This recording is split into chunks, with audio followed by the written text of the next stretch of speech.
ውድ ተመልካቾቻችን በሀገረ እንግሊዝ ኢቪዛን በተመለከተ በማርች 2025 አዲስ ህግ ወጥቷል። እሱን በተመለከተ የምናብራራ ይሆናል። አብራችሁን ቆዩ።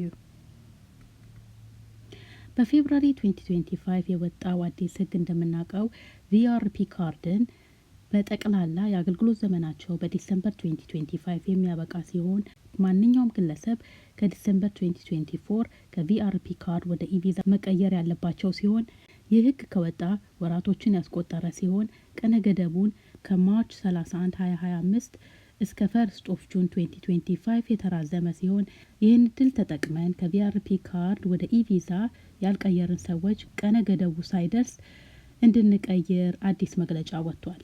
ይህንን ሳናደርግ በሆነ አጋጣሚ ከሀገር ብንወጣ እና ወደ ሀገር ውስጥ ለመመለስ ብንሞክር ችግር ውስጥ እንወድቃለን ማለት ነው።